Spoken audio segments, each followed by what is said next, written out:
thought we'd make it out. Cause we didn't take the safer route. Now it's ownership and bank accounts. What's the beef, what that cake about? Young and black on that paper route. They never thought we'd make it out. Hey, look. Yo, back again. It's the Rich at Heart podcast. It's the kid Munchie B.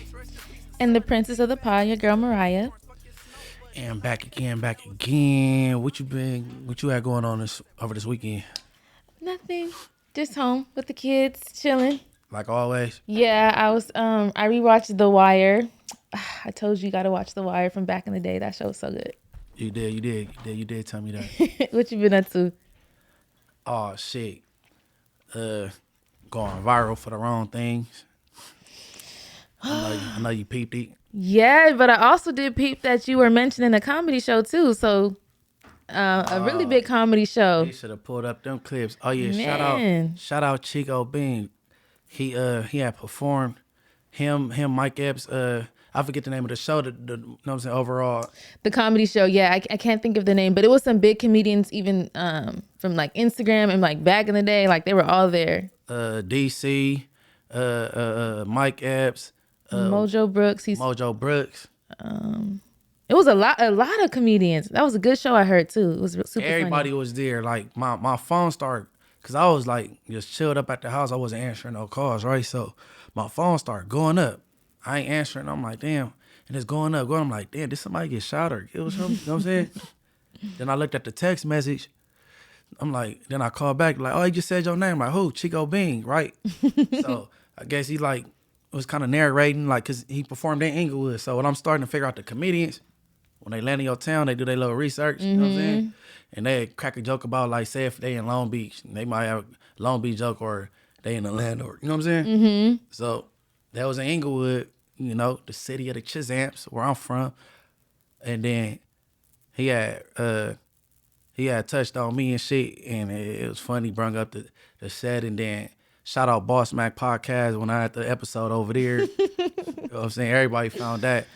Well, he made it funny. Everybody, it was like a real debate with everybody else, but you know, he brought some light to it though. So shout out him. My lash tech actually told me today when I went to get my lashes done. She's like, "Oh yeah, they mentioned your co-host. I was at the show." I was like, "Oh, for real?" I'm like, "Dang, check him out."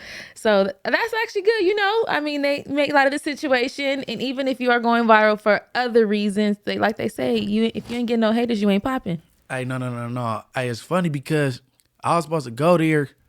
I was supposed to go to that show. Mm-hmm. But then, you know what I'm saying, I just like we kind of forgot about it, and it got too close. You know what I'm saying? Like, I'm like, damn, I was supposed to be there too. That's crazy. But everybody I know was in there though. That would have been crazy if you was in there. Oh yeah, cause I would have been caught off guard. It was me. I'm Munchie B. And shout out Chico Bean for the shout out on everything. You need to pull up the Rich at Heart, get an interview. You know what I'm saying? No, that's dope. That's pretty dope. I remember I was telling you, I'm like, hey, that's dope. Your name floating around, and you was mentioning a comedy show. So you know, people that probably I would highly doubt they're not familiar with you in Inglewood, but those that may not be familiar with you, maybe they look it up like, who's Munchie B? You know, find out you got a podcast, get our viewers up. Yeah, when I sent it to Poetic Flacco, like he was like, yeah, I knew who you was when I was in North Dakota still. Like, oh, I'm like, oh, okay. Like, yeah, nigga. I'm like, yeah, but shout out him, no. Shout out that whole cast that went up and did their thing. You know what I'm saying? Mike Epps, everybody, if I'm forgetting somebody, the names we said earlier, you know what I'm saying? Yeah, and Mike Epps is a big deal, so that's dope. Oh, yeah, Mike Epps funny. That is funny. dope. He funny. They need to do another Friday. I don't know how they'll do it now, but I know. where everybody, like, because Chris Tucker not aboard. He ain't messing around. Debo passed away. John Witherspoon passed away. Mm-hmm. Did somebody else pass? I believe one more person. Ezel.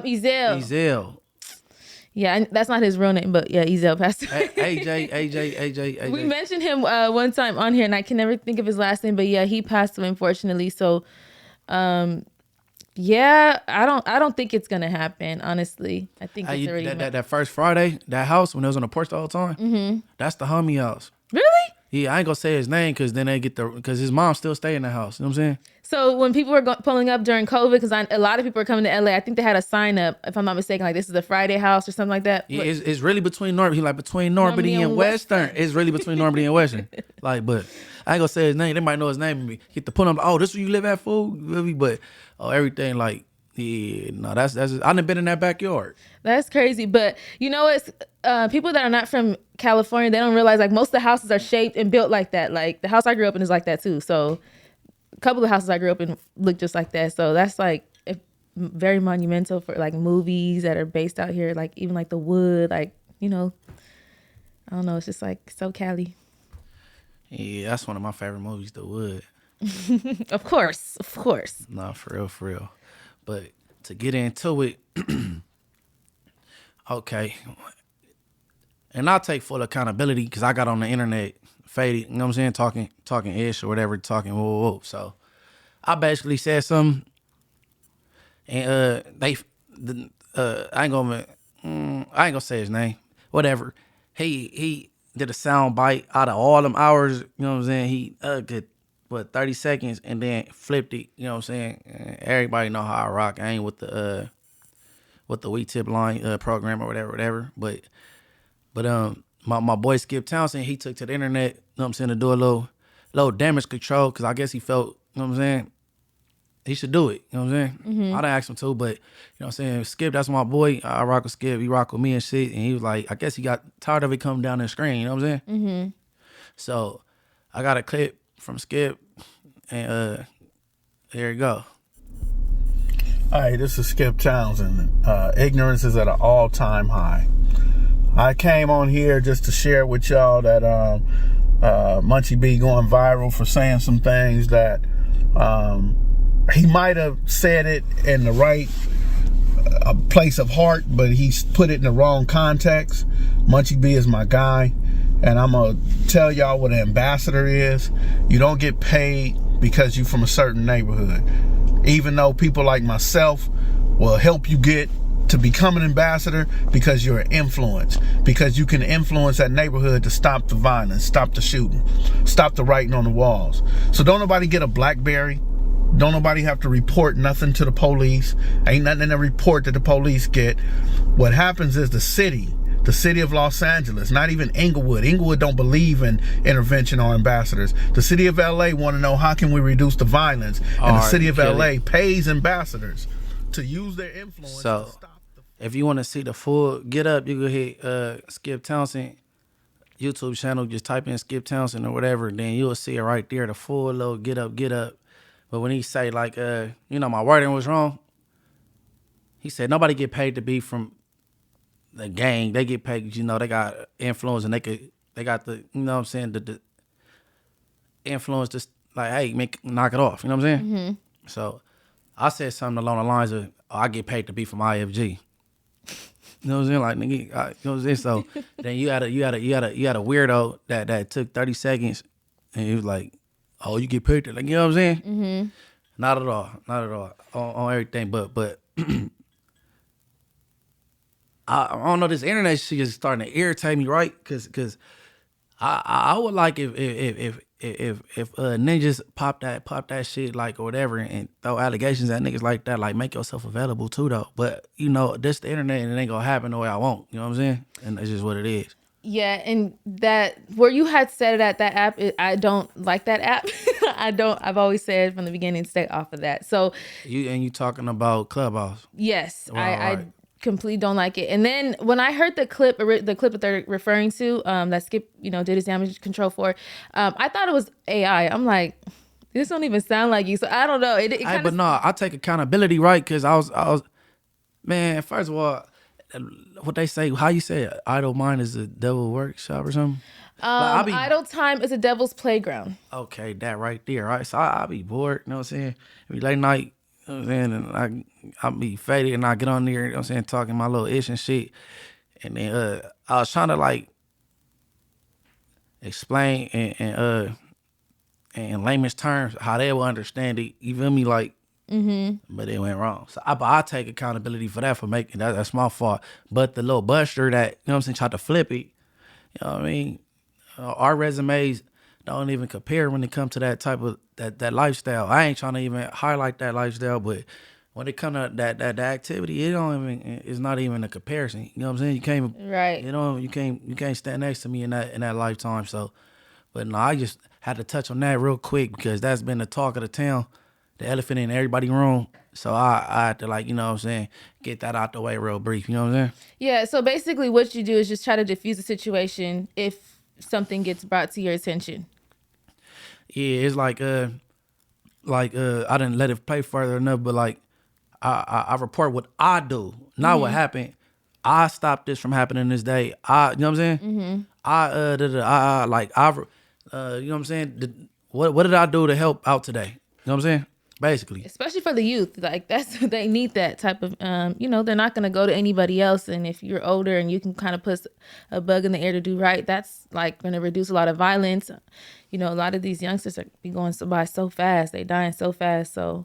Okay. And this like, all right, Skipp Townsend made me what you call ambassador. So when it comes to like Inglewood, like I'm an ambassador or whatever, you know what I'm saying? Mm-hmm. If I didn't have no influence, I wouldn't even be called upon to be ambassador. They won't go get nobody peon ass nigga because who go listen to you? Like, nigga, shut up. Nigga throw a Carl Jr. cup at you, like, man. Like, you know what I'm saying? like say this Mrs. Greenhouse in the hood and the homies congregating in front of her house, and you know what I'm saying? Can't just know any homie like, hey bro, move it down. Like, go down the street, bro, y'all in front of Miss Greenhouse. They look at him like, man, shut your bitch ass up. You know what I'm saying? Mm-hmm. But it takes certain people, like, they respect the, all right, big homie, boom, and they go bump it down. You know what I'm saying? Mm-hmm. But you know what I'm saying? Like I said, I take full accountability because I got on the that dumbass app that you, Munchie, stay off of there. Yes. On the, Alex too. Alex, like, man. I have told Munchie countless of times, since the day I met him, don't ever get on Clubhouse. I've never been on there. I just see what it does to people, and so much arguments and things happen on there. So I told you that from day one. No, you did. Every time. No. But what I could say, I be right all the time. Well, no, what I could say is depend on what room you go in, right? So if I go in, shout out Deuce Sims and my boy Yael, they got Damu and Keyway conversations. That don't happen in here. You know what I'm saying? But like, I ain't gonna even shout this dude out, but he kind of took Whack 100 formula to where he like that. That's how he programmed, you know what I'm saying? So that means you have like don't they have like a power to like mute you and then let this person talk? Okay. So then it can make you sound crazy, and then you think you're talking and this person's talking over you, and then when it's pre-recorded, it sounds crazy. So like somebody be like yelling and shit, and you be talking back and you be on mute the whole time, and to the public, it be like he checking you, not saying nothing, but you just on mute though. Like, they're like, oh, you know what I'm saying? It's just like weird though. You know what I'm saying? But you and a few others was right about, like, Munchie, stay up off there. You know what I'm saying? I be right all the time. I be telling you, my boy. You be right about everything but your time. I was on time today. Yeah, Inglewood. Clap it up. Clap it up. Yes. I've been on time. Big claps. Everything. But shit, nah. That's what that was, bro. But everybody head over to Skipp Townsend YouTube channel. You know what I'm saying? Go click on that and hear the full thing, the whole get up and how everything work, man, because, you know what I'm saying? And that's what that is, you know? Yeah, I'm glad you're able to clear that up and explain, like, what is it that you do so people have a better understanding. I like that, they have that, too. They have a program, something similar like that, to near my son's middle school, too, where I can, like it's very similar, and I actually do like that. Man, Skipp help a lot of dudes be electricians, like go to, like they got that's a career at this point. Like, you know what I'm saying? Yes. When you become an electrician and shit, you got the dude, I forgot his name over there, Homeboy Industries, Father something. Greg Boyle. Right? One more time. Greg Boyle. Father Greg Boyle over there at Homeboy Industries. Man, it's a gang of people up there, like, getting assists. They getting their tattoos removed. If you want your tattoos removed, his homies up there working. Never had a job before. You know what I'm saying?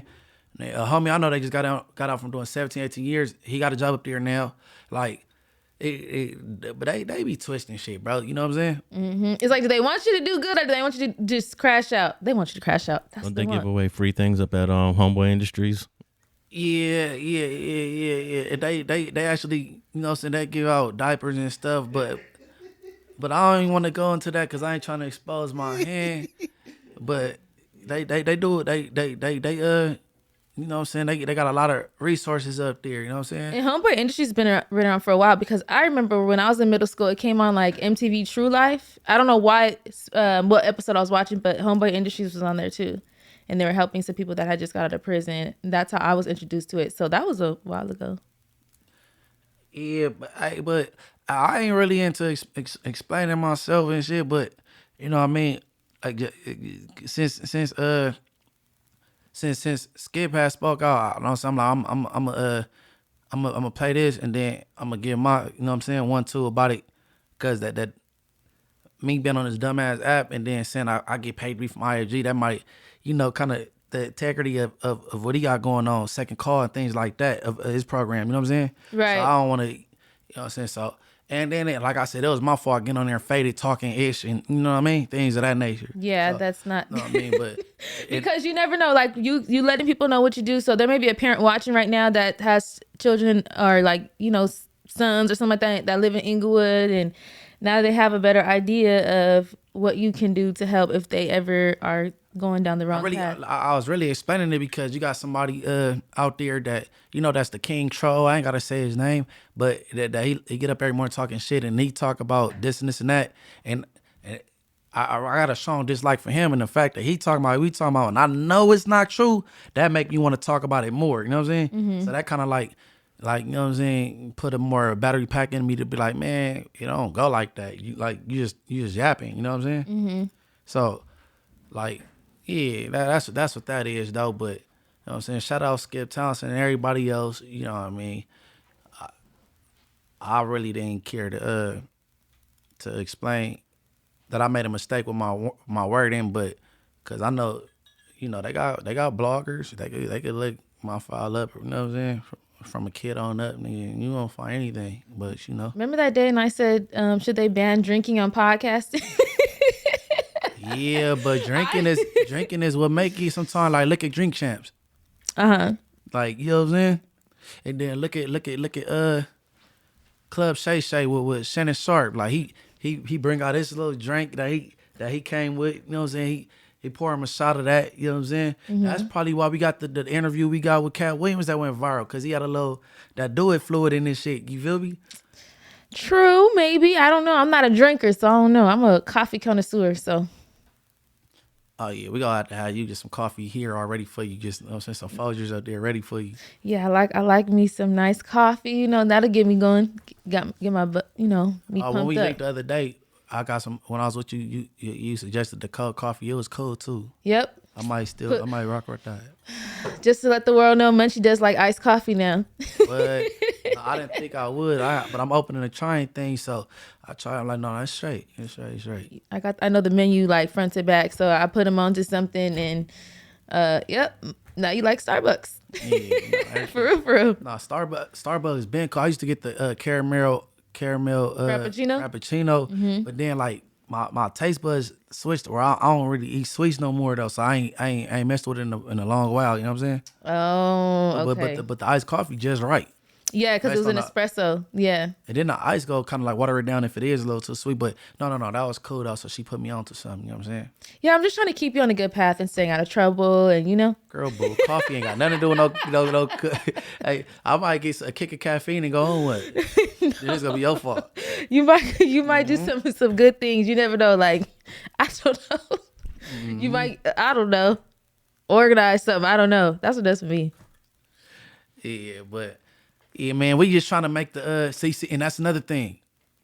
Like 211 saying, like, man, people don't know that side. You know what I'm saying? When I want to try to go up on Slauson and Crenshaw to View Park and talk to the kids, but it got cut short because the employee there was from 60s and said I had 60 seconds to get out to school.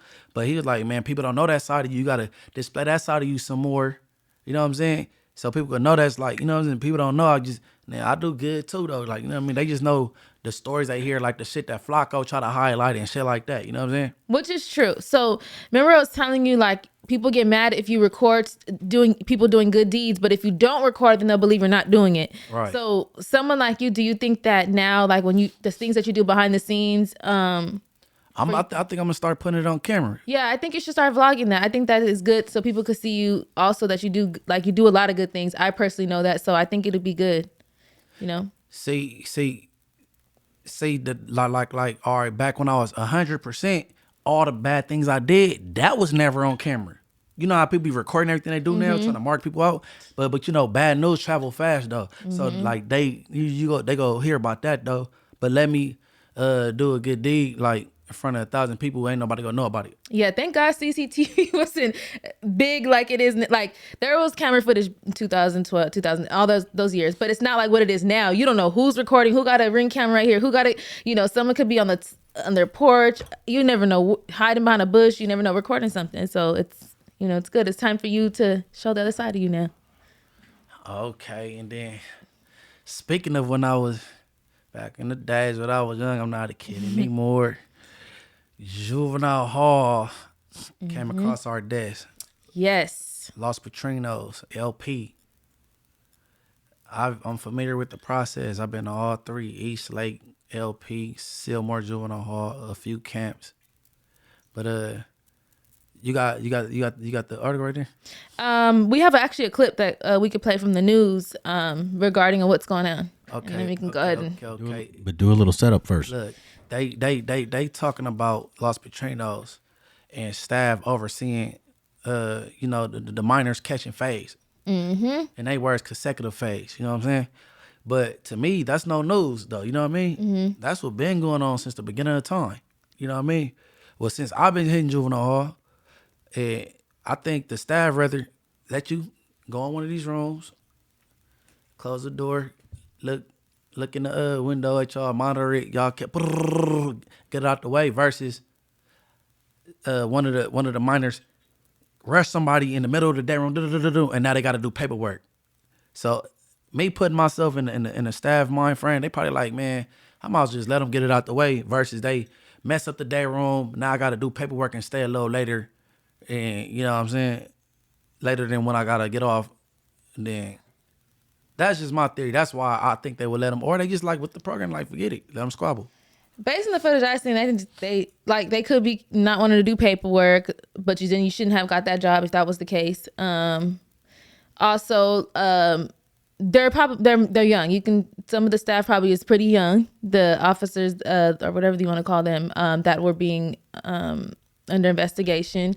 I just don't think that that's like to be sitting there and watching something. What if, God forbid, one of them kids hit their head on the table or a bed or something like that, or the whatever's in there, and then you sat there and you just watched this fight play out and you're on camera footage. Now you're responsible. I just think it's very irresponsible and stupid. Now I do want to ask you this. So when the very, very first time you got arrested and went to juvenile, how old were you? 13. 13. So what was your mental state? Like, were you like turned up, like, when I get here, I'm just going to fight? Or were you like, dang, I don't know what's going to happen. I'm kind of scared. And it's okay to be scared. No, I wasn't scared. I'm gonna tell you what was stupid but it's the truth. Like when you out here and then like you in that life and you hear like everybody come back from juvenile hall talking about it, you kind of want to experience it a little bit. Nah, ain't that stupid? Yes. No, it's dumb. I ain't gonna lie. Yes, because I never wanted to experience that. And then when you in juvenile hall, like the kids that come back down from camp, like for medical or whatever they coming back down for, they got refouled on. Mm-hmm. Refouled mean they pretty much messed up. Now they gotta go back to court and probably get their time started over or whatever. So when you in juvenile hall, you hear about camp, you're like, damn, I ain't never been to camp. I kind of want to expect. It's really dumb. I ain't gonna cap, but it's the truth though, right? So like I'm like, I've been hearing stories and shit. So now it's my time. I'm like, shit, nigga. You know what I'm saying? You not knowing what's going, like, this is my friend, like, damn, you kind of like nervous, like, oh, but you kind of ready at the same time. Well, that's how it was with me. You know what I'm saying? So 13 years old, and then they separate you by age, right? Mm-hmm. Okay, so you're with, what's the age group? It's like 13 to 15, or how does it go? It's like 13, 14, then 15, 16, and like, well, damn, I think I might have went before 13 because at first I was in the unit that was the youngest unit. Don't forget about the clip. But yeah, those days. But we gonna run a clip. Go ahead. Disturbing surveillance video going viral tonight. This video from inside the troubled Los Padrinos juvenile hall in Downey. It shows multiple juveniles targeting and fighting with another detainee, all while a number of L.A. County probation officers just look on. That video played in an L.A. courtroom yesterday and first obtained by the L.A. Times. Eyewitness News reporter Michelle Fisher joining us live now with more on that disturbing video and the outrage it's generating. Michelle. Well, Mark, following this incident, 8 staff members now on leave at risk of permanently losing their jobs for seemingly encouraging this bad behavior. And it all plays out in this troubling surveillance video.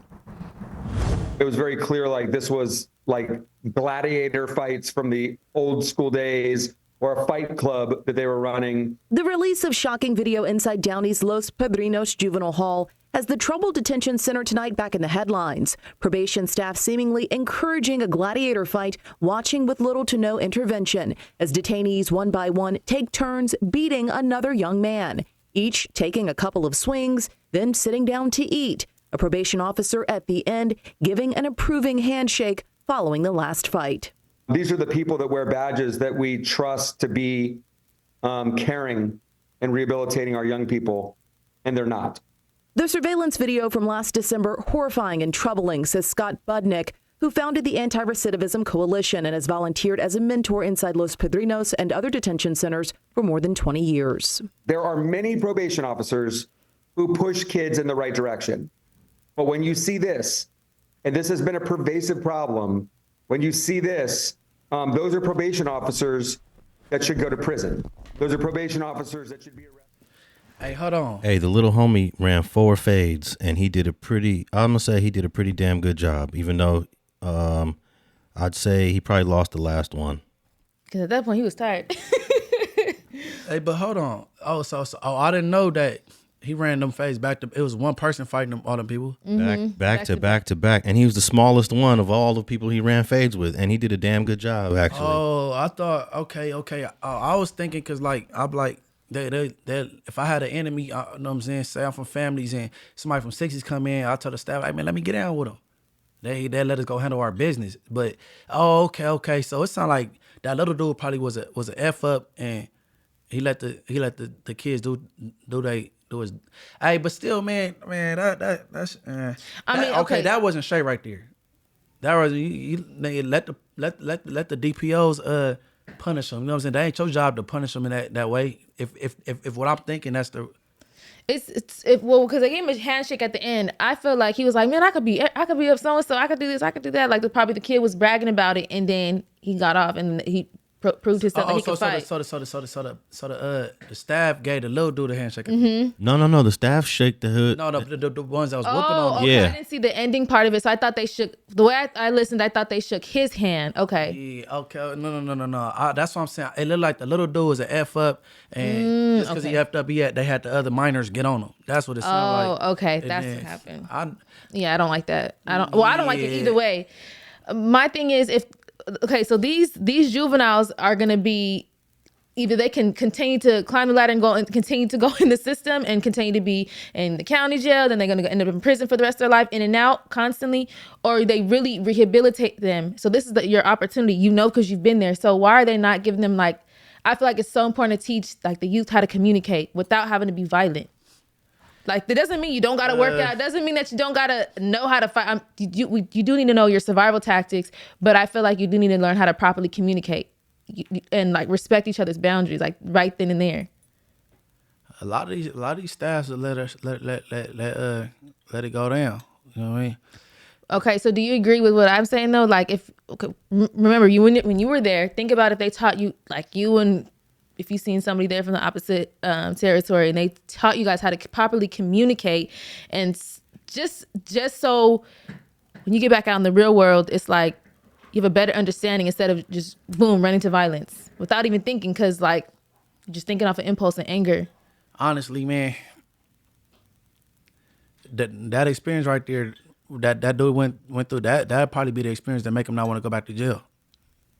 Honestly, jail ain't supposed to be comfortable. You know what I mean? Right. You know what I'm saying? So, that might be the, man, I ain't going back. The staff and shit, they ain't even doing their job protecting me. You know what I'm saying? So, that might be the incident that make him not want to go back. You know what I'm saying? Or it could be like, nobody cares about me because we don't even know what his family situation is, you know. And that's too much of a hypothetical now. But we just talking about like what we see on camera. But half of these juveniles are coming from per what I've looked up, is like foster cares in bad situations. Hey, look, bro. They sent me the placement. My moms and pops, they want me at the house, bro. They just knew like how the case went.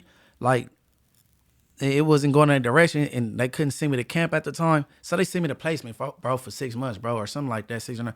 Like, bro, I'm not like a placement type kid, bro. Like you're not, but think about the kid that is, in that you may be kind of being influenced by him, or maybe not you personally, but another kid that comes from family background and that this kid doesn't, and you kind of get influenced by the stuff that, because they don't have nobody, no one cares about this kid, so now they just reckless, they don't care. Hey, we could look up the numbers, bro, or we could advocates be back there typing it in. A lot of them kids that they got placements in group homes and be AWOL and stuff, but they a lot of them they there because they come back and forth because they just get in trouble. Okay, so do you think that the kids that are like, from your personal experience, I think 35% of them probably like probably 30% probably like juvenile hall. I mean placement group home type kids and be AWOL and end up back there type thing. You know what I'm saying? Because when they're in those type of environments too, it's like nobody cares about them when they're in group homes and they're getting mistreated bad, and they end up back in the juvenile system, and it's just like it's going to be constantly happening and nothing is being done. So what I'm trying to say is like, okay, so this child or this juvenile is around other kids and maybe influencing them to do worse things, and now you got just corruption. It's never ending. That's why I think that. Bottom line, the staff should have been doing their job and they didn't. Like no matter what background they come from, they should have been doing their job. Absolutely. But back then when I was in the halls, I appreciated them staff that let me like get in on my enemy, so I don't have to get a write up and shit. Like, you know what I'm saying? Or get whatever privileges taken away. Like man, just let me. You know what I'm saying? And it was crazy. The most dangerous part of juvenile hall is school. Like some kids be scared to go to school because that's where it crack off at.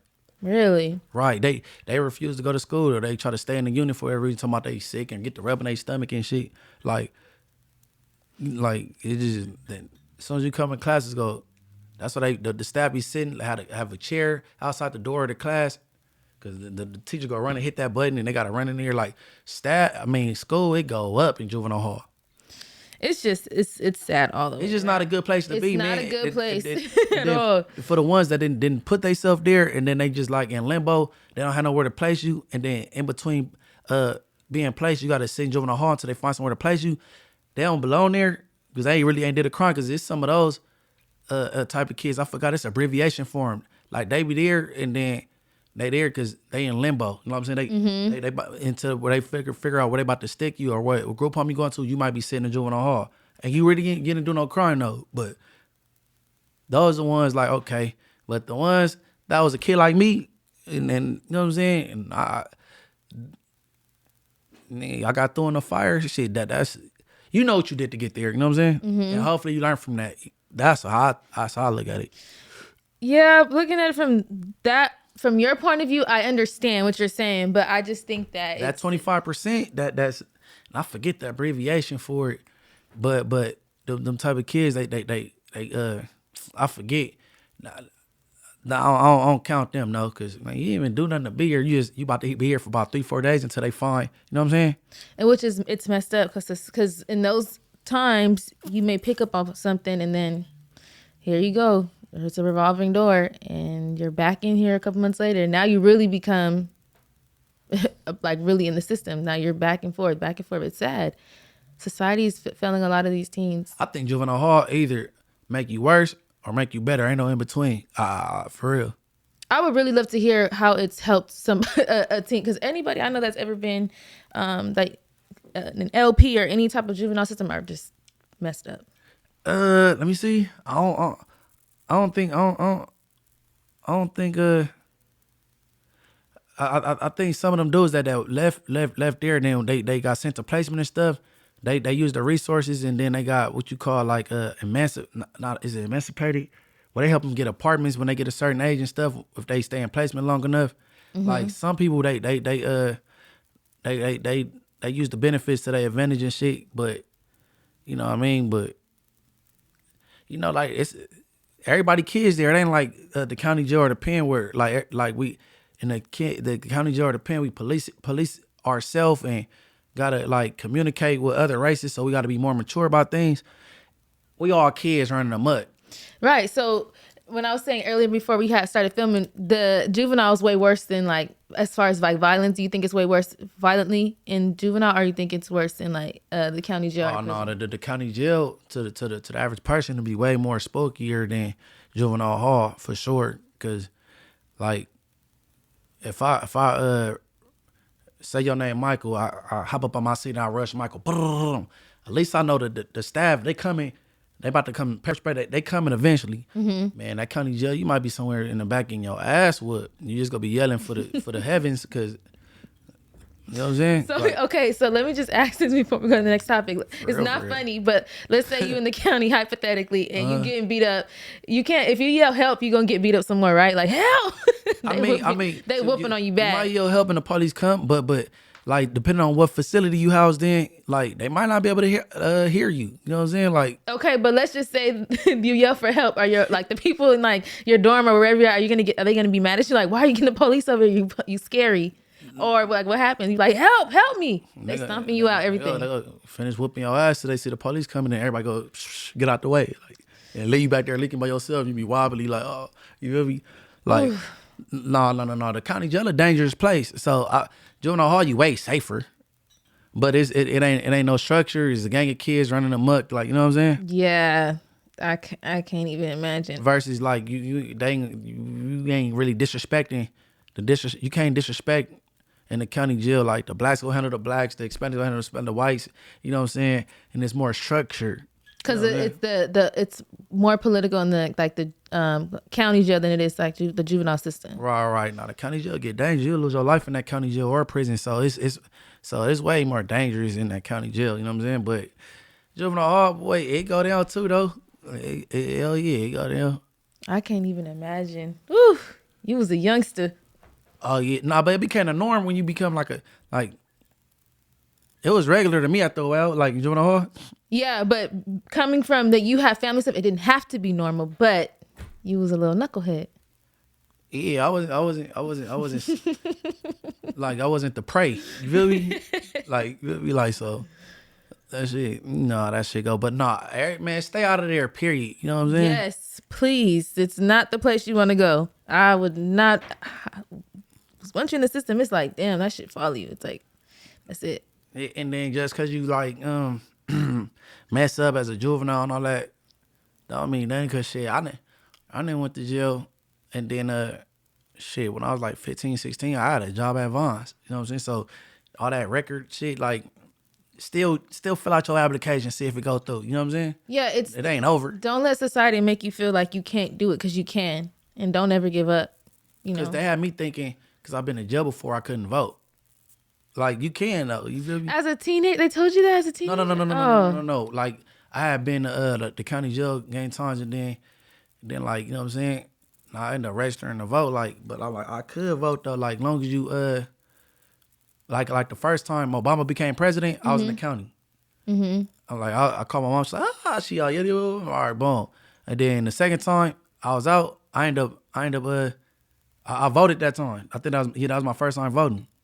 Yeah, I think that one day we should talk about all the things you can do. You know, if you've ever had a record or after prison. Remember, I didn't even know you can get your passport. That was like new to me finding that out. What? I'm going to Jamaica in October. Yeah, I see. Remember, I didn't know that. There's a lot of things they make it seem like you can't do this, you can't do that, and it's a lot of things you can do, and it's very possible. That makes it like your life is over, and that's why people continually do the same things over and over and over. Nah, it ain't over. It ain't over. I got my passport right now, and then shit, my record dirtier than a hood rat bitch for sure. So as long as you just ain't caught no cases, or you got no pending cases, you know what I'm saying? Because I know had cases that done got dismissed because I was innocent, of course. And then, but you know, like I said, I'm going to Jamaica in October. That's what's up. For the B-Day? Well, it's before my B-Day, but I could count that as some B-Day shit. We just planning that like ahead. So you're gonna be in the middle of the water, rubbing on somebody. Have you seen the video? Yeah, I'm out there. They be rubbing that sunscreen stuff on the girls' booties in the middle of the water. I'm trying to I'm going to the beginning of next month. I'm going to Miami and shit. You know what I'm saying? Okay. Let me find out. On everything. Okay, Munchie. So it is very possible to, don't let your record define who you are. You can still have a life and still better yourself and still travel and see the world. It's not, don't limit yourself into one space. There's so much to see in the world. And then reflecting on your past, right? Mm-hmm. G-Dep. You heard him? Yeah, that is crazy. Go ahead and break it down. And I'll tell you. Okay. That is crazy. Now, G-Dep, he a former BadBoy artist. Mm-hmm. Damn, what's that name of that song that he known for? I forget. I remember, but G-Dep, he was a BadBoy artist. He had committed a robbery back in 1993. Mm-hmm. In 1993, and I guess over the years, his conscience or whatever you want to call it, always been like talking to him or bothering him. You know what I'm saying? Right. So during that robbery, he shot the man. So that always bothered him that he may or may not kill somebody and stuff. You know what I'm saying? Because he didn't stick around to know if he died, but he pretty much felt that he killed the dude. You know what I'm saying? Mm-hmm. So in 2010, he walked himself into the police station. Yeah, and he was sentenced to 15 years, and he just got out April 9th, I believe, of this year. So he was sentenced to 15, and he did 13 and a half, going on 14. All right. So he wanted to basically redeem himself. That's deep. That is very deep to do that. He could have a little small film called redemption. Yeah, I would love to know, it must have really been causing him some damage, mentally, I did this. That means maybe he has although he did something bad, at least he knows, he have a conscience. He has a conscience, that wasn't right. Okay, he got a conscience and we got a clip. Run it. I doing, the wrong thing, you know what I'm saying? Young, just doing what I thought, I was doing. You know what I'm saying? Tried to, rob the guy and, things went wrong. The guy got shot, I shot him. You know what I mean? And years went by, you know what I mean? I didn't know what had happened to the guy. And after some years and some introspect, in order to, to restore balance to my life and, the life of someone, someone's family and things of that nature, I wanted to, just turn myself in and then see actually what happened, and I was, willing to, put myself on the line if, whether or not he passed on or not. I just, I needed to get that off of my mind, off of my heart. So, the spirit moved me to turn myself in. I went to the precinct and I told them, everything that, that happened that night. And, and they wound up, saying that, what I thought happened, actually did. So, right. Here I am 13 years later, man. How was you able to cope? Man, it take a take a big man to turn himself in for something like that. Cause man, niggas barely want to turn themselves in for a ticket. Literally, and for him to do that, God must have really been on him. He must have really been deep in prayer. I got in order for me to move on my life, I got to get right. I got to do this.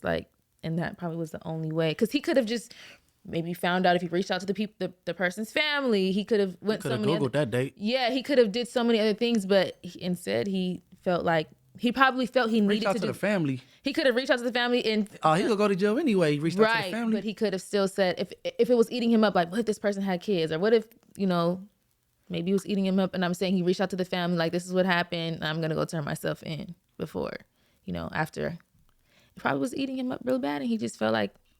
I would love to interview G-Dep, man. G-Dep, you see this, man?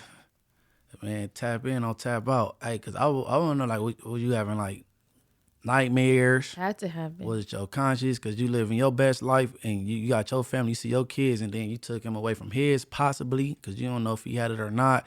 Like, you know what I'm saying? It's a lot of questions. I got personally. I would like to know. I would like to know a lot. I would love to interview G-Dep. Yeah, he probably. That's what I think. Like he probably felt like he couldn't Special get delivery. There you go. Special delivery. He's on that song. Yeah, that's him. There you go. I know it's gonna hit me. He probably felt he couldn't move on with life and be blessed until he paid the consequences for what he did. Well, I'm gonna tell you the good part that came out, cause he was able to do his redemption thing, and shit, you get life for murder, right? And what they gave him 15, he did 13 and a half off of it, so he still got, you know what I'm saying, life to live after being home. Now he still could, you know what I'm saying? And he's still young enough to do so, So he paid his debt to society, and then he back out here, you know what I mean? And he did it. He walked in the precinct. They didn't come find him. They didn't come surround the house. He come out with your hands up or none of that. Yeah, I would love to know what his mental state was like prior. It must have really because he sounds more like relieved, like I got this off it's off me now. Like I can do what I want to do now in life. Probably was really eating him up. Some people have a big heart, even though sometimes things happen, some people really just have a good heart. And for him, I looked him up, I'm like, oh, he's a Scorpio. That kind of makes sense. That don't make sense. I'm a Scorpio. I'm not walking myself in no station, bro. But no, look, you have a guilty conscience though. For certain things, you have a guilty conscience. I'm not talking about the streets, but just in general, you have a guilty conscience. I know. That was the streets, because he was running around doing the wrong thing. He robbed somebody, and then look, me personally, I will pray extra hard. I will, no, for real. I'm gonna pray and ask God for forgiveness. I'm gonna pray and you feel me, but to walk myself into a possible life sentence, I don't know if I could do it. So let me give you a hypothetical scenario. What if you was like in deep prayer, right? And you did something and you like, God's telling you like, if you just turn yourself in, you're going to do this 5-6 years. And when you get out, you're going to be blessed abundantly with financial wealth, but you gotta sit down for a little bit and get yourself together. I ain't doing it. 5-6 years? That's what God said. I don't know if the judge and the jury is on the same timing as. But you're higher promised, power, bro. You're promised this. Like you and God is like connected. He's like you got to like 5-6 years. You got to sit down and get yourself straight. Everything gonna be right when you get home. You're gonna be financially good. I can't put myself in a hypothetical state, bro, because I know reality is murder carry life. You feel me? And that door go close and never open back up. No, I didn't say it was for murder though. It could have been anything that you just had to get right for. Something you did. Oh, I got a warrant but you're guaranteed. You only gotta do 5 to 6 years, but you're guaranteed. Man, if it ain't murder, all right. Oh yeah, I wasn't even gonna put that on you.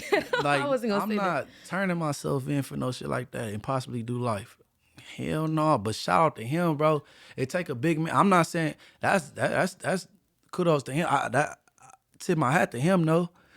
And he knew what he was up against, possibly turning himself in. So he a big man for that. Yeah, for real. So shout out to G-Dep though. You know what I'm saying? So if you turn yourself in for something like that, for a case that's old and they're not even looking for you or anything like that, do you have to go through court, like trial, or are they just automatically like just sentence you? I don't know how New York shit go, but like, I mean, you play guilty, you already saying you did it. You know what I'm saying? So you just play guilty and just like, shit, get the show on the road, give me my time. I don't know. State to state, laws is different.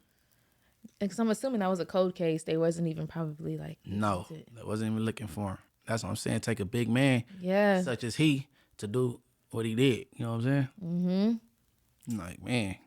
But you do have a guilty conscience, Munchie. If you're being mean or something, you have a guilty conscience. Don't make it seem like you don't care. No. Very compassionate people. When I know I'm wrong, I come back and apologize. See, that's what I'm saying. He's Scorpio. I could admit when I'm wrong. I'm big on accountability. Mm-hmm.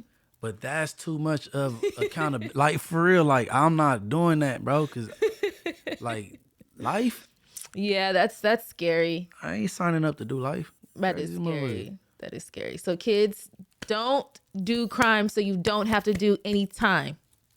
That is it. Don't do any crimes. So you don't got to do no time.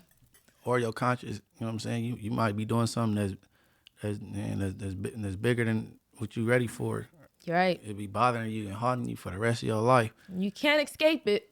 So that's what it sounded like happened with G-Dep. It was bothering him, and it was on his conscience real heavy. You know what I'm saying? Yeah, I would love to know where his mental state was. God bless him, though. That's amazing that he was able to do that. Like, wow. That is deep. That is very deep. Another person I wouldn't mind interviewing is Wallow. Wallow, like he did a cold stretch. I want to say 20 years, right? 20 years, right? Mm-hmm. I don't want to put no more, no less on it. And then and during that time, his brother got killed. Mm-hmm. Then he talked about how like if he seen the person that killed his brother, he wouldn't do nothing. Like you know what I'm saying?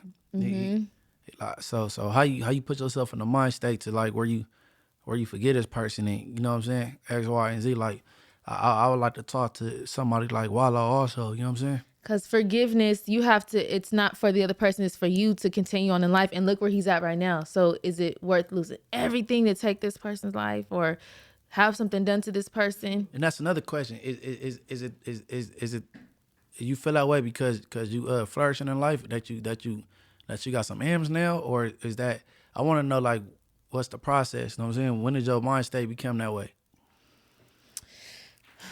A lot of it, I think that if depending on like your faith too, like what is your belief system? A lot of people, if you have nothing to believe in or nothing to lose, whether it's money,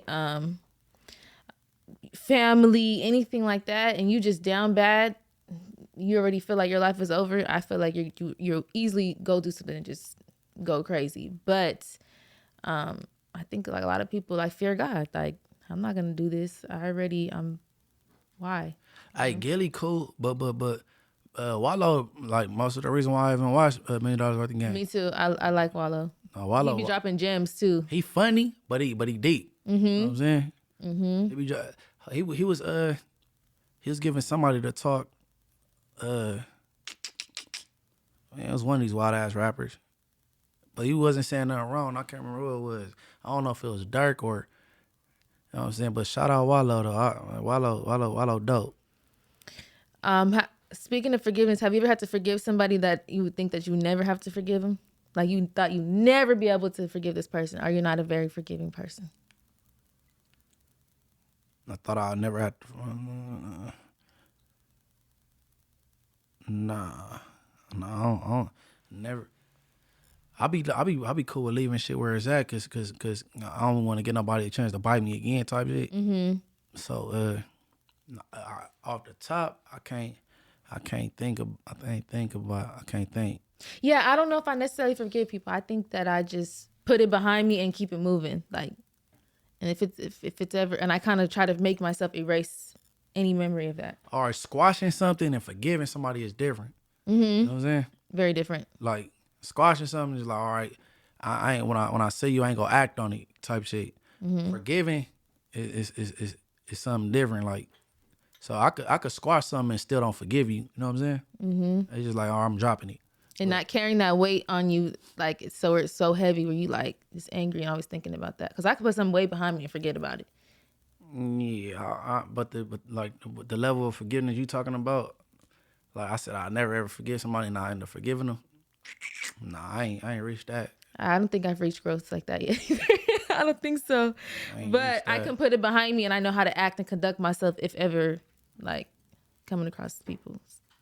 Yeah. It's very deep though. It's very hard. You got to be very mature and ready to do something like that. Hell yeah. What we had up next? Was it the There's smoke in the air. It's a lot of beef going on. Okay. Speaking of Okay. Haley and Wallow. No. So these some other podcasters right here. So back on Fig. You know what I'm saying? Shout out back on Fig. T-Rell, my boy Smack. So they invited Charleston on there, right? Mm-hmm.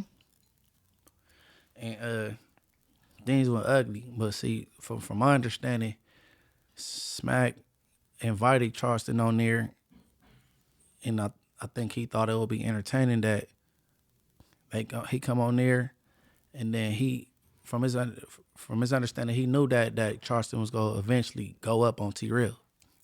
So I think Smack he thought that was gonna be humorous or whatever. But during the rant, because I think, not sure, but I think Smack knew T-Rell was gonna ask him about disrespecting Gilly's son. Rest in peace. So he may or may not know he was gonna bring that up, but he knew he was coming on the show because you invited him. So during that, it got real disrespectful. You got to talking crazy or whatever. I don't know if we gonna play the clip because we ain't trying to get stricken or whatever. Oh yeah, matter of fact, we is. So look. We go chop it up and break it down. We were discussing on whether or not if it was appropriate for you to be dissing a dead man's son. Who worried about what's appropriate for another grown man that ain't got nothing to do with them? Me. Cause I felt like that sound like what a hoe do. Yeah. Because another grown man ain't worried about nothing that don't pertain to them. Not if it's not. Okay, now I didn't play the part of the Dissing the Dead program, right? Mm-hmm. But damn, what do his son got to do with anything? If you dislike that man, why does he dislike Gilly though? He don't like nobody. I know he doesn't, but that was random. But he I believe they didn't have a back and forth before. Well, who haven't you have a back and forth with? Right. But why you couldn't keep it on Gilly though? Or Wallow? You know what I'm saying? Mm-hmm. Why take it to his son? He just wants to hurt people, like really, really hurt them below the and angers them because a lot of the stuff he says is, let's say, true. Like, oh, what's going on the street? He knows certain things. Charleston's not stupid. He's very smart. So he also knows how to trigger people. He's not stupid, but he's ignorant. It's the difference. Oh yeah, he's very ignorant, very. So and he knows how to trigger people. Like he's always dissing somebody that's dead. He has no, and it's crazy because it's like, where did you weren't talking about this person before until they died? Like, why are you? He did the same thing to Lil Sodi's son that lost his life on a fire. Rest in peace to his son and Lil Sodi. But all right, keep it going. Morally correct, and you know what I'm saying? You got these goddamn kids out here. Damn about no morally correct, and you got gangbangers on your podcast. So let's not talk morals, and you nigga got gangbangers on your podcast. I don't got no gangbangers on my podcast. I got gang members on my podcast. Smack. Yes. Smack ain't no gang. Huh? Smack ain't no gangbanger. He's a gang member.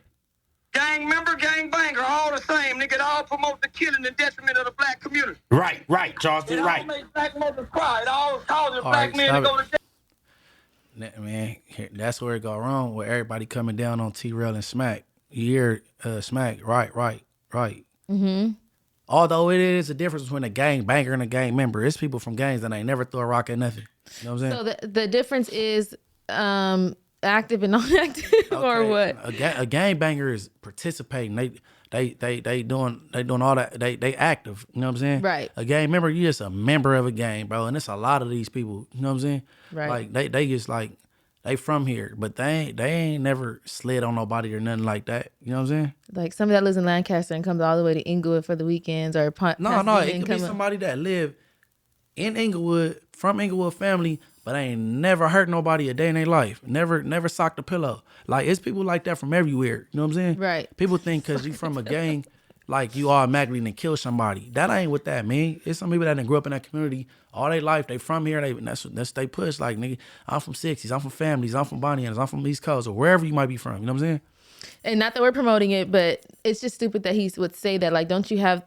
What does that doesn't mean anything. A lot of people have no choice. Like, this is where you grew up. Some people don't have a choice. Hey, look, Keyshawn Johnson, the wide receiver, if you listen to him talk right now, you probably couldn't even hear a speck of like, oh, he's from a gang. He's from Fruittown, Barim. You know what I mean? Mm-hmm. Like, he been to Camp Kilpatrick and been to camp before, but he went to the pros and he, you know what I'm saying?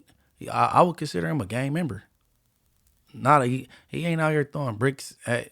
You know, this Keyshawn Johnson, the same one that was mad because Justin Bieber was doing 90 down the street. in Calabasas. You know what I'm saying? So like everybody from a gang ain't just to the detriment. You know what I mean? Yeah, and Charleston was from a gang too, so he's. I don't understand like why he. I get it, but I don't get it. That's where the ignorant comes in. I get it. Like I don't want to see nothing happen or see kids join gangs, especially if they don't have to. But at the same time, he's just ignorant. All right, we go red light, green light a few more times. All right, go ahead. Niggas still all the same thing. Oh, so you taking up for this gang member right here then? Cause he promote detrimental shit to the black community. I ain't taking up for no gang member, nigga. I'm asking your question. You talking about something moral, but you got gang members in and around you, and gang members kill, don't they?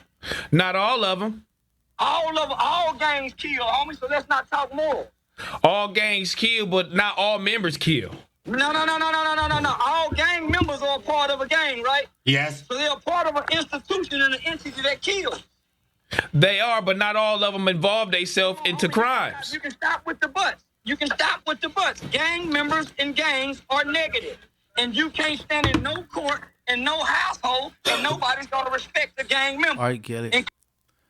Yeah, so T-Rell just basically said what I said. You know what I'm saying? But we ain't gonna get to that part because we don't want to highlight that shit, all the disrespect when he boasted and bragged about he going all over America, all these different states, and untouched. And he said he done disrespected everybody from Nipsey Hussle to Slim 400 to Raymond Washington to Tookie Williams to King Von to like, you know what I'm saying? He go on and on about his disrespectful list and how he's been untouched. You know what I mean? Mm-hmm. So now this is where the blowback come from, and everybody is getting on the Back on Fig platform is because first of all y'all let him on y'all platform, and I guess him and Smack is buddies. You know what I'm saying? Mm-hmm. But it get the looking back on Smack because he did all the disrespect, but then within saying this little hit him up list, he said F Slim 400, and I know personally that Smack and Slim is good peoples. They close. You know what I'm saying? Right. He calls Slim his brother. So he been getting a gang of backlash, and it's been viral all over the whatchamacallit. But I ain't gonna join the crowd and bash them, right? But I just think this a teachable moment, bro. Content ain't, who cares, bro? I think it was meant to be like a viral moment, like, oh, we gonna have Charleston come on here, go up, you know what I'm saying? But niggas gonna learn, bro. Content ain't everything, bro. People be putting content first, bro. Understandably, Charleston did say, you know, gangs are negative and this I agree. Comes with distraction, right? I agree with that.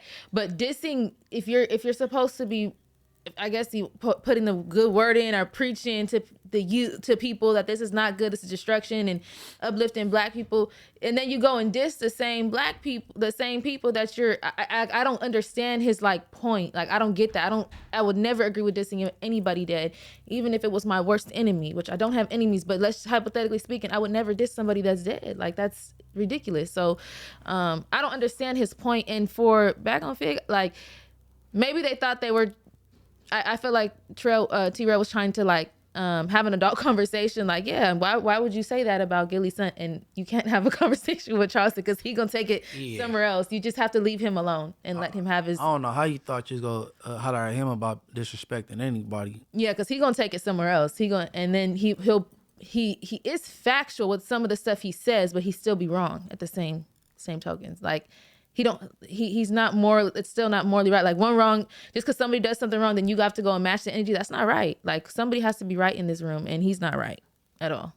Because he definitely knows better since he's so knowledgeable of all the things he's talking about. Then he should want what's best for the black community or people in general. And I don't feel like he genuinely does. Like, nah, he don't care. Yeah, he's continuously saying evil things, and I've seen him talk with people that have lost their kids and uplifted them, and then weeks later he's dissing these same parents. It's ridiculous. So I don't know what his intentions are. I mean, I feel you could keep it on the person, like, you know what I'm saying. Mm-hmm. Gilly got a whole Wikipedia. You got a whole career. You could like go target or try to talk about her. You know what I'm saying. find out something about his wife. You know what I'm saying?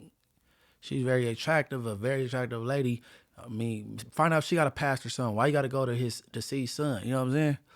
But I mean, I think that was a teachable moment with Back on Fig. I don't think they go mess with no more clout jocks, no more shock jocks. You know what I'm saying? Yeah, that is a very teachable moment, and honestly, like, I feel like they with T-Rell, his heart was in the right place. I feel like he thought he was gonna be able to have an adult conversation. I don't know how he thought that shit. But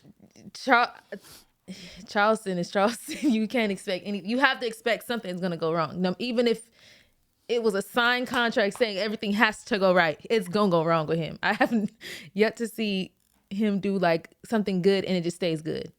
And like, damn, of course, I don't know Raymond Washington. I don't know Tookie. Of course, I don't know King Von and a host of other people we named. But I know Slim and Nipsey towards the end of their career, they was cleaning it up and doing the right thing. You know what I'm saying? Mm-hmm. So why you judging them from the beginning of they program instead of the end? You know what I'm saying? Yeah, because that's what matters. That's, you know, what you were doing in this moment. Like, and a lot of these people were trying to get it right, but unfortunately the past caught up with them, or stupid situations have happened, which, you know, these people have passed on. But to diss them, you're hurting their family. These people have gone to whatever your belief system is, have gone to another realm. So you're hurting the family. Like, why do that? They're already suffering. Like, why do that? I would never understand that. I would never understand like the total blatant disrespect. And he has kids. He has sons. He has a daughter. So it's he was trolling Gilly. He's like, yeah, I could call my boy. I'm about to call my boy. Yeah, you gotta go visit George in the cemetery. Yeah. Then he got on the phone and called his son. Like, hello. Hey, what's up? How you doing, son? Like, you know what I mean? That's ridiculous. Because foul, bro. I don't wish nothing bad on anything to happen to Charleston or his family, but it's crazy how the world works. I'll say that. Like, that's ridiculous. Like, that's so hurtful. Hey, for 1 million clicks, I wouldn't try to put nothing together with Charleston, right? Because first of all, I know Lil Saudi, long live Saudi, and he lost his son. You know what I'm saying? Untimely demise of a house fire, and he went at his son. You know what I'm saying? And he was a baby, right? Or Saudi, young, right? Yeah, he was young. He wasn't a baby. He was young. But Saudi, that's my boy. You disrespected him. I know Saudi personally. You know what I'm saying? Like, and then you disrespect my boy Slim 400. Slim 400. That's like an extended brother. Right. You know what I mean? So like god damn. And these people that I don't know if Saudi said something towards you, but I know Slim never said nothing. You know what I'm saying? Yeah, because where did that even come from? Like, it's ridiculous. It's just to target and hurt people. I feel like he wants to see people continuing to do damage and crash out, instead of, like, if you have certain knowledge, then help these young people. If you feel like you can put a good word in, you have all these resources, these programs, the law, help somebody then, instead of like dissing the dead, dissing their parents, putting them down. Like, I would never understand his logic. Oh, you said dissing the parents because he got at Young Duck. What's his name? FBG Duck's mom, yeah. Tuka's mom. He got at Lil Snoop's mom. And these women, like, damn, Lil Snoop mom too. Yes, and I was really upset because I love Lil Snoop and the way his mom has carried his name, and he got at her crazy too. And she still to this day, she didn't say anything bad about this man, even after the fact. She still spoke highly of him. So that's ridiculous. And so many other parents he's talking crazy about. Man, keep it on the artist, bro. Like, bro, just don't do it at all. Honestly, don't. If he feels like the This and the Dead music is so wrong, then why continue to do it? I don't understand. Like, why do it then? Why join the train? Show people different then. Hold on, you say if he feel like what? If he feels like, his biggest argument before was like, you guys are dissing each other in music and stuff like that. So he started to say, I'm gonna start doing it to get y'all attention. So then he starts doing it. Why though? If you don't like this, then why do the same thing? I don't understand. I feel like he's more wrong because you know better. You have the knowledge. You know better. So why are you doing it? Me personally, with the dish and the dead thing, I wouldn't go to your kids though.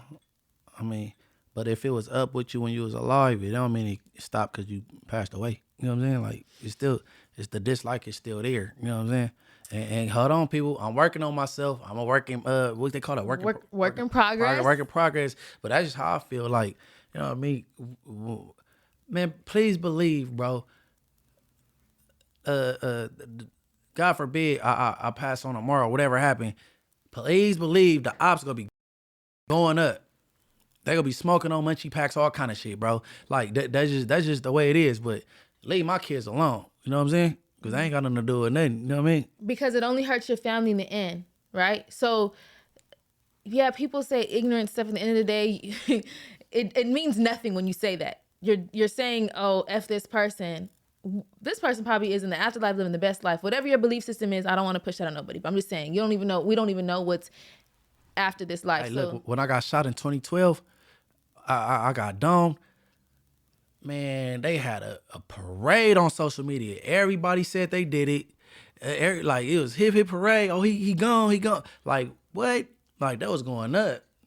But I mean, that's how I go. I'm not affected by that, or you know what I'm saying. I just know that's how I go though. But what they gotta do with his kids though? You know what I mean? It's to hurt the kids. It's to hurt everybody. Like it's ridiculous. I don't understand that. I don't. I truly don't. But I understand. I could see from your point of view being in the streets and this part you have beef with somebody and this person passed on that. It's not like this person has a clean slate, which you understand. That's part of like forgiveness. You really have to let that go. But to continue this hate train, like I don't agree with that. Yeah, I wouldn't go for the kids. The kids didn't pick their parents and they didn't pick their parents' lifestyle. You know what I'm saying? So like for me to go after the kids is innocent in my book. You know what I'm saying? So when you diss somebody that's no longer here, it's to target the friends, the homies, right? It's to disrespect them. Period. Like for instance, with the Draco dude, I did what I did. If he would have never had disrespectful songs towards my homie after his passing, it wouldn't have never been. You wouldn't have ever heard nothing from me. So I'm like, okay, this is what we doing. All right. So with growth, have you seen now, like, I don't even got to do all that? With anybody that you could have not liked or that's passed on or anything, not just specifically that case. These days, I wouldn't do it because I don't hear nobody in particular like that. That's that don't really get down with the area I'm from or whatever. When my homies passed, well, I have heard it, but yeah, I ignored it. You know what I'm saying? I ignored it, so you could say that. Yeah, I know it takes a lot. I know it takes a lot to have to let stuff go. I know it does. But, words have a way of affecting us, and especially when you're saying something so evil, it does hurt.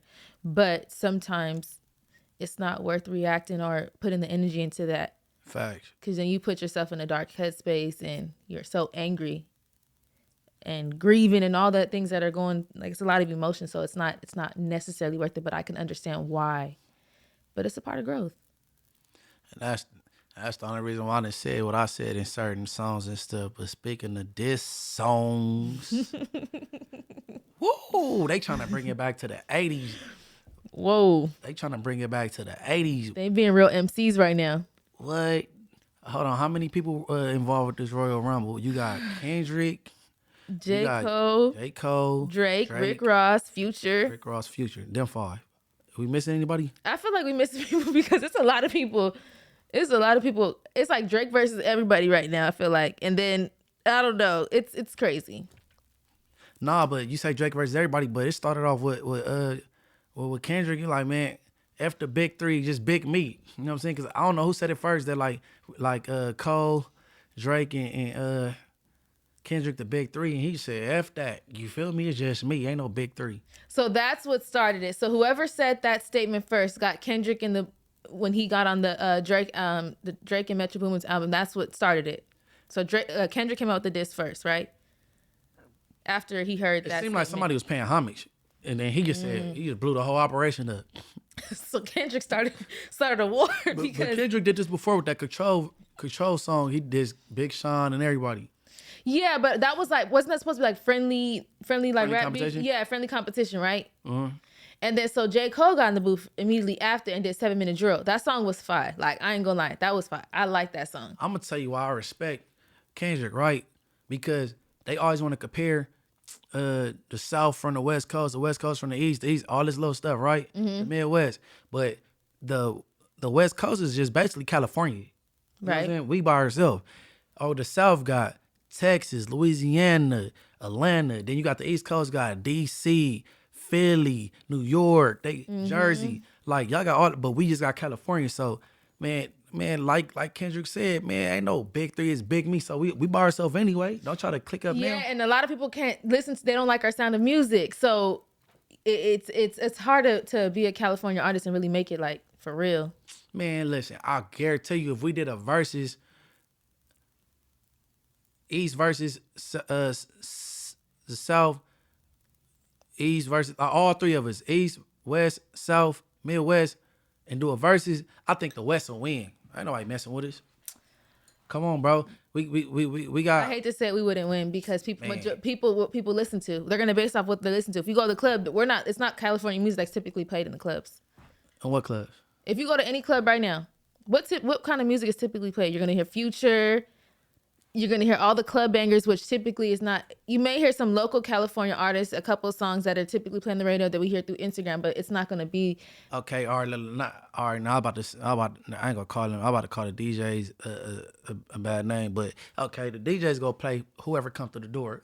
Oh, Mariah in the house. They go play your Porsche book. You hear me? Like they play whoever in the club, right? But like the shaking ass music. Not you go get some old Joe Moses, some The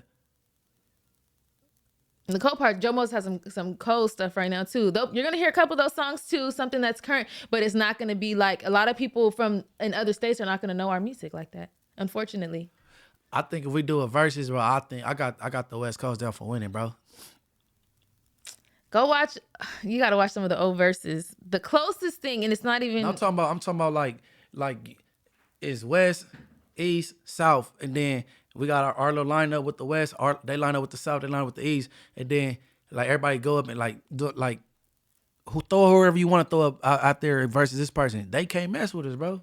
I hate to tell you, Munchie, we not gonna win. People don't listen to California music like that. Like in other states, we're not that big. Man, y'all heard it here first, bro. Let's do the nationwide.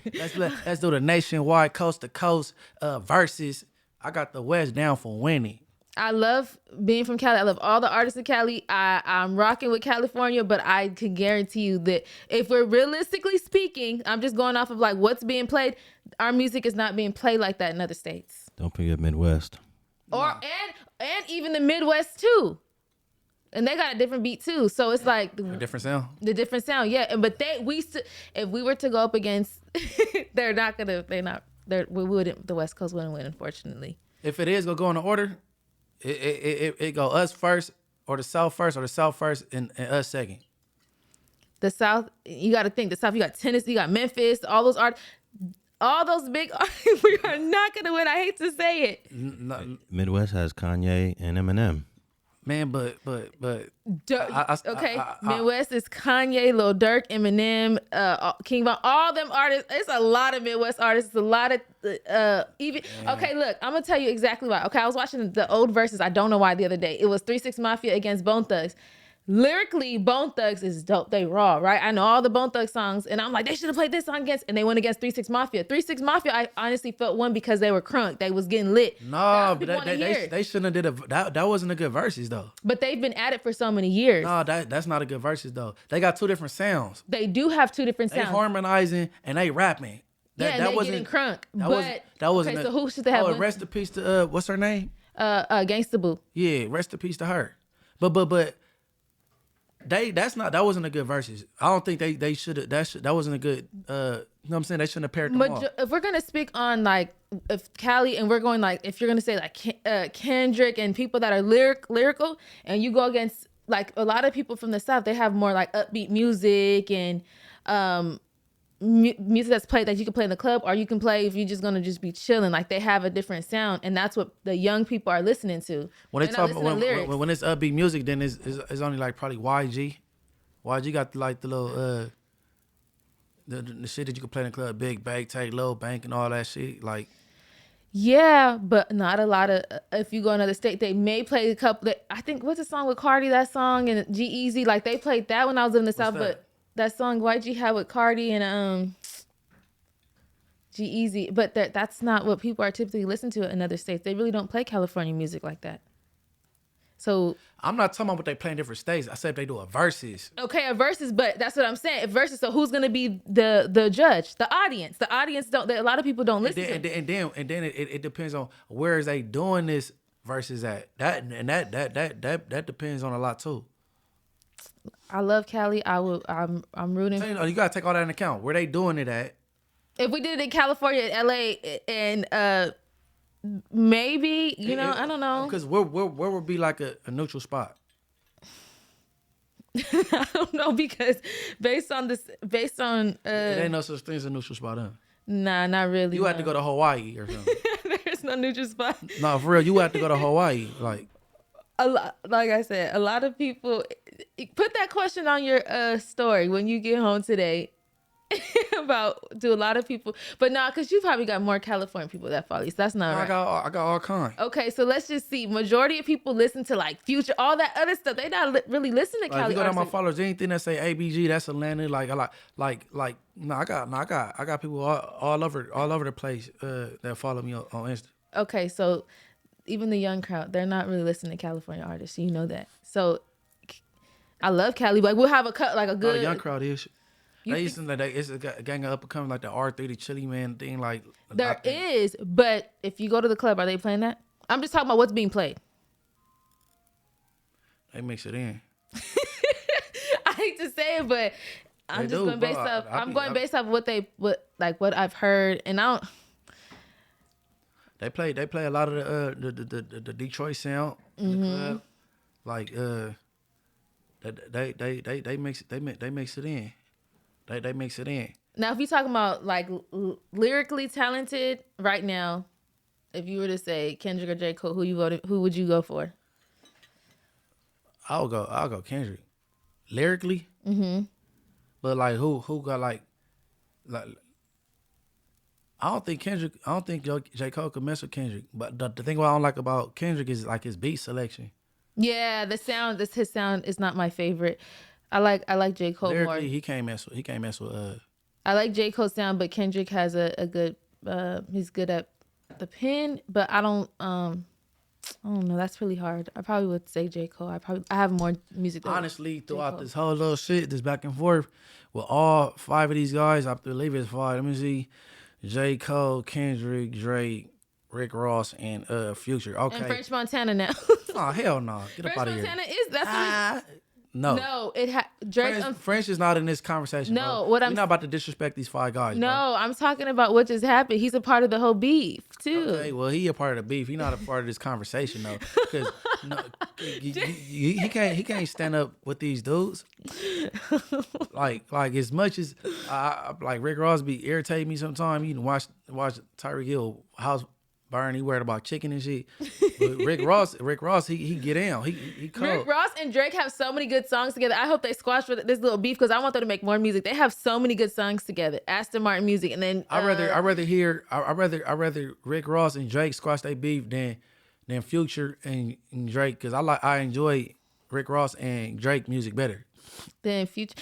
Well, those are all 3. Those are like honestly, you put Drake on any. He's a good like on features or anything. He know what he's doing. So I just want them all to get along because the music coming up. So I'm rolling for the home team. Man, Team Kendrick, man, is the West Coast. Drake, like one of my favorite rappers. Yeah, because Drake is so like he can do any diverse. Type of sound. Yeah, he's very diverse. He can put you in the mood for the females. He could talk that ish. He could talk that rich shit. You know what I'm saying? Like I rock with Drake. Like Drake. I F with Drake. Yeah, so when it comes to rap beef, I don't mind like the friendly competition as long as it don't get like crazy and violent. Like, and I think that was J. Cole's standpoint. He didn't want it to. I don't think it will when we name the rappers we name it. It don't seem like it, but I don't. They too rich to like but you never know. People. Nah, too rich ain't got nothing to do with nothing. It just seemed like they still have. But I don't think. I think it's rap with these 5 we named. I think it's rap. Like that's it. They into it. That's it. They rapping. They MCing. But oh, you're saying it's just all strictly rap. It's not that. But that what deep. I could say, J. Cole should have never apologized, bro. That was bumped. I think he's doing it for the youth, so they don't continue to and the younger crowd, like people younger than him. You talking through your words, bro. Like, you could have made a disclaimer like it's all rap, but ain't nothing. It's not gonna go nowhere. That was bunking. Then he took it off his. He did take 7 Minute Drill off. He did. I think he just doesn't want it to encourage because you see what's going on now. That's what he said. He just said the things he said was untrue. He's not whack. He's not man. But leave it there, bro. You could have told the world like, I don't feel he a whack artist. Whoa. But Drake said he like, I don't know what Cole talking about, but that shit was whack. Like, you really, like, I mean, you being a competitor. It's a competitive sport. It's rapping. You feel me? So fighting with your words like Christopher Wallace's mom told him to do. Okay, so maybe he felt that because you see all these little rap beefs that happen, they end up being very deadly. So I think he was getting bad feedback from his what he said. Right. His 7 Minute Drill was dope though, and I liked Kendrick's too. They both were dope, but it just came out of nowhere. I'm like, dang, what's going on? Hey Cole, in the future, bro, don't retract anything, bro. You don't think so? Hell no. If it's up, then it's stuck. I mean, you could have told them behind the scenes at the awards, like, man, I know you dope, but I had to get you. You know what I'm saying? Or whatever. Or what if he came out and said, we would like the diss to be true. We know he's not whack, but it was just, in some people's opinion, he is. So just leave it there. So let's say he left the song up, but at his show that he just had, like, look, just remember, y'all, it's all in the rap. It's nothing serious. Y'all enjoy your night. He told the show instead of taking the song up, instead of apologizing. Would that have been like decent then? Right. It's all raps, no jabs. Yeah, because the song was dope. I didn't think he was gonna take it off. I thought it was just like, oh, they know they not gonna get into it, but maybe he just felt bad. And come on, Cole, man, don't do that, bro. So he has a big heart. It's a competitive sport, man. He had a big heart. It's a competitive sport, man. If you thin skinned, get out of music. You know what I'm saying? Like, I don't think Kendrick took that no way. Like, oh, he said, well, you know what I'm saying? Man, y'all the elite. Y'all the you, Drake, J. Cole, Drake, and Kendrick. Y'all the elite. It's y'all three, y'all. So it's entertaining to the masses. You know what I'm saying? Ain't nobody. You know what I'm saying? Especially if it don't go no further than rap, it's all cool. But, fans have a way of hyping stuff up, and the outsiders, like us being outsiders and continuous people, they have a way of hyping things up. Maybe he didn't want it to get worse. I don't think J. Cole the type that could be hyped up, bro. Not in that fashion, not to go violent. No, not Kendrick. Him being I don't think he the type that be like, man, let's get him. I don't think. But you got to think. Never met him, but I don't know. Crews, there are people they have around him. It can be tense. They may have to see each other in studio. You never know. Run into each other and just like, I don't want it to be weird. Drake, oh man, I don't know. I could be wrong. I just can't imagine them seeing each other and they just what's up. Nah. Chris Brown and Quavo had a little rap dispute too. Okay, our music dispute. Speaking of Chris Brown and Quavo, and then the cover art for Quavo, he had the little Tinder, like, you know what I'm saying, like what was that? Because he trying to say that Chris Brown is tender dicking. You know what I'm saying? So what is tender dicking? Tender dicking, like you shipping over abroad. Oh, okay. So you got Quavo and then Chris Brown, and then you got NBA YoungBoy and Finesse two times. Like, brothers, y'all rich, man. Man, we can't be getting into it over no broads, bro. I'm not gonna lie, when YoungBoy goes off, he's funny because I don't be knowing half the stuff he was saying. I be cracking all up. The country come out of him. Yeah, like he be going off. NBA YoungBoy, Quavo, Chris Brown. No. Yeah, Chris Brown, Quavo. Finesse two times, NBA YoungBoy, man, not over no bras though. Man, that ain't what we doing. Y'all too rich for that. You know what I'm saying? That was funny though, but yeah, I don't. Yeah, man. Women can be the root of a problem. I mean, most cases they is. You know what I mean? But you can't be doing that, man. I ain't throwing no cherry bomb over no broad. Not even a feather. Not even a feather. It's the difference between fighting for fighting for your girl and fighting over your girl. Like if I'm even in the mix or even up like to, you know what I'm saying, to be going back and forth over a broad, she not mine. Yep. So like, and we've had this conversation plenty of times before. Like, I would never want somebody to fight over me, fight for me. I don't even want to put myself in no situation like that. So I mean, fighting for you is different. Like somebody disrespect You know what I'm saying? But- The woman you with, or you know what I'm Right, saying? right. Or even trying to get at her and she not even trying to be get at, and you know she got, you know what I'm saying, this is my, you know what I'm saying? But everybody don't owe you that respect either though. They don't, but I'm just saying I would hope I would never in those type of situations at all. Like, If you keep your slate clean, you won't be. Oh yeah, I've never been in a situation like that. So To where somebody fighting over you? yeah, hell no, I'm not. I won't even Okay. put myself in a situation like that. Okay, but what if somebody you in a relationship and somebody get in your comments, being what's the word? Thirsty, disrespectful. Being disrespectful and thirsty, and then okay. Mariah Hayes from Richard Hart. He just probably like a stan or a fan. Then he keep doing it. You know what I'm saying? Is that time for you to do this? Like, hey, hold on, kick it back. No, cause just block them. Okay, that's right. Handle the Diffuse the business. situation so it don't even have to be like that. And then you Uh-huh. arguing with a dude over the internet. Hell no, just block him. And that's how people end up dead, bro, behind these females. Yeah, just block. Just to alleviate the situation, just block him. Like, do what you can to prevent the situation from escalating. Like, That's how people lose their life for real. So yeah, it's not worth that, losing your life over petty stuff like that. and then speaking of losing their life, rest in peace to the late great O.J. Simpson. Orenthal. Did I say his name right? Who? Is it Orenthal? I don't know. I think it's Orenthal Simpson. Yes, it is. Shit, that's the first I ever heard that. Yeah. He was, what, 74, I believe, or 76? I think he was 78. 78? Am I tripping? Let me check this out, and let me make sure I said his name right. 76. He was 76. Okay. Yep. He lived a life. Orthal James Simpson. He did. And then he went out and like in a sneak way because he was on hospice like a week, like maybe for 2 weeks before he passed away. Right. I wasn't even expecting that. I didn't know he had cancer or anything. Yeah, they kept it private. I mean, I can respect that. And the family just came out today and said that they are cremating him and they will not donate his brain for science. So that's they reached out and wanted him to donate his brain for the CT cost. I believe that people were questioning it for the longest. Like, he has, based off his like actions and stuff he does, they were trying to say that he has to have CTE. And that's, I can respect the family for not using the brain for science. I wouldn't want like my family members on a science project, regardless of what people think of him. That's still a human. Like, yeah, because they not using it to push science forward and figure out things. They doing it for entertainment purposes. You know what I'm saying? so they can say, oh yeah, because of this is true that he did do this or he did commit the crime. I think everybody knows at this point what happened, and that's, no disrespect. I think everybody pretty much knows what happened. I don't know. And I'm standing on it. I mean, I don't know either, because how old was I when this happened? Like 93? I don't know.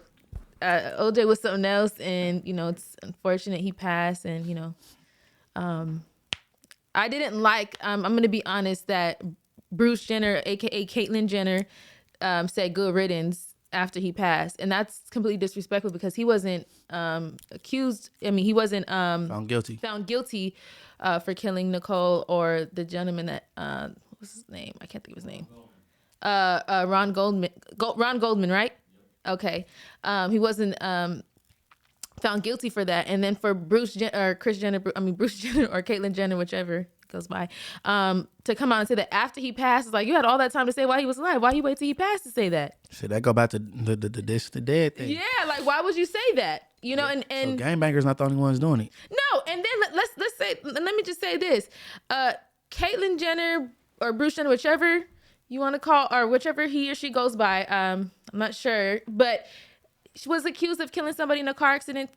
So, and I mean, I guess it wasn't on purpose, Yeah, but that's unintentional. So yeah, it wasn't intentional, but dang, like, that doesn't give you the right to say that. I don't know.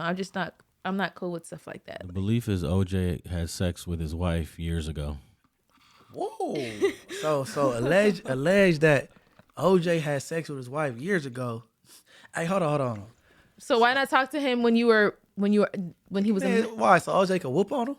Man, look. OJ used to be a athlete, ran for 2,000 yards in a season. You think you want to holler at him about your wife? OJ would have. When Caitlyn Jenner was Bruce Jenner was very athletic too. He was in the Olympics. Nah, you ain't matching his athleticism. But I'm saying, don't say. Hold on. Well, what's his wife's name? Kris Jenner? Or Kris Jenner. So she was doing what she was doing before the Kardashians. She been throwing them back. Okay. Mama Jenner, you doing your big one up. She had her kids already. She already had Kourtney, Kim, and Khloe, which is I'm not even gonna go on with that. You know they say about Khloe. Hey, hold on. So I didn't know OJ could have possibly or allegedly took down Kris Jenner. You didn't know? They were saying that for the longest that Khloe was his daughter. They've been saying that forever. That's still the joke. Like, who can you get the DNA test? So this why, oh boy, he got a little, you know what I mean? Yeah. Hey, all this tie in together. Okay, now this dude is dissing the dead like the game members. Okay? And he tripping on over a broad just like the rappers is. Yeah. Man, you gotta take that dress off and stop tripping, bro. So it just goes to show you, regardless of no matter what race, gender, category you're in, whatever profession you're in, you are still capable of doing the same. We all doing the same thing here, no matter what. He said good riddance. Man, come on, bro. Why you do OJ like that, bro? You better get at Kris. Yeah, that's still. It's like wrong is wrong, no matter what. Two wrongs don't make it right. Look, man. Hey, P. Press the broad. You feel me? You gotta get at Kris about. Didn't nobody put a gun in her head? She tooted her little booty up or whatever position you was in. But if I'm not mistaken, it would have been before she was with him, before she got with Bruce. Because I could imagine, man, if O.J. Simpson knocked down Kris, you still thinking like she might double back. Because you know once you go black, you don't go back. Okay, so do you know that? When you do, hold on. Once you go black, how I go? You never go back? No, you end up in a wheelchair.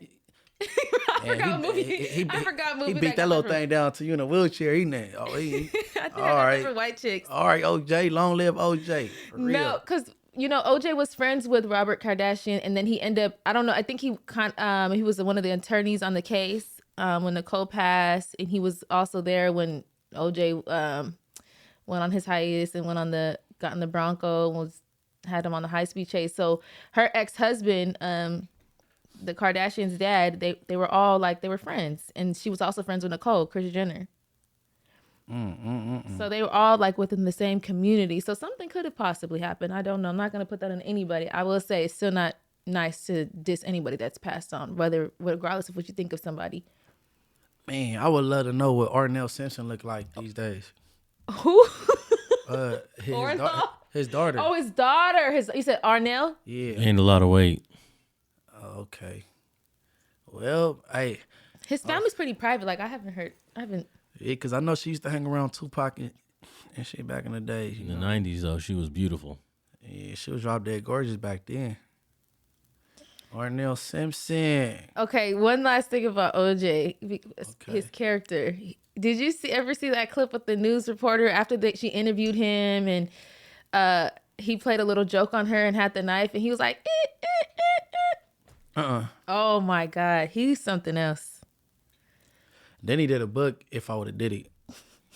That's what you call menace to society right there.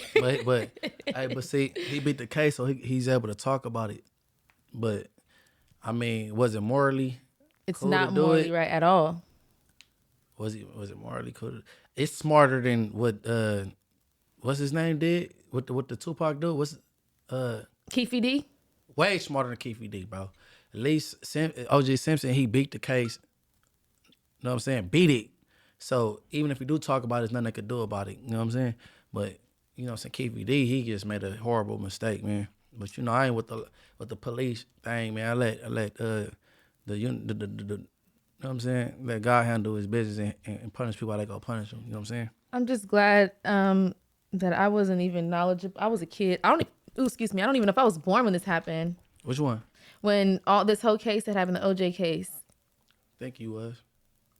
Maybe I was, but that's just crazy. That's crazy. But rest in peace to OJ, you know. Rest in peace, OJ. I send my condolences to his family and Arnell Simpson. Please tap in, don't tap out. All right, take us out, Roy. Make sure that you guys like and subscribe and comment for the YouTubers. Make sure you listen to the podcast on Spotify, Apple. Am I forgetting anything? iHeart. I always forget iHeart. And make sure you follow my Instagram at _Mariah with 4 H's _ and follow my YouTube at Mariah Sharice. Go ahead, buddy. All right, everybody follow me On Instagram, Twitter, that's MB_the mayor. That's MB_the mayor. Then I got a TikTok now, and I changed my YouTube channel to the name Morals Over Money 92. No spaces. And that's the same thing as a TikTok. Morals Over Money 92. Everybody tap in, don't tap out. Tap in, don't tap out. Cause we done take the safer route. Now it's ownership and bank account. The beef, what they cake about. Young and black on that paper route. They never thought we'd make it out. Never thought we'd make it out. Cause we done take the safer route. Now it's ownership and bank account. The beef, what they cake about. Young and black on that paper route. They never thought we'd make it out. Who would've thought that we would make it out? Remember trapping out a vacant house. Was taking chances, but I made them count. The niggas wanna count me out. Counting black on that paper route. Never been on my list. We'll make it out. Thought we'd make it out. I changed for the better. Remain solid in my morals. Never changed on my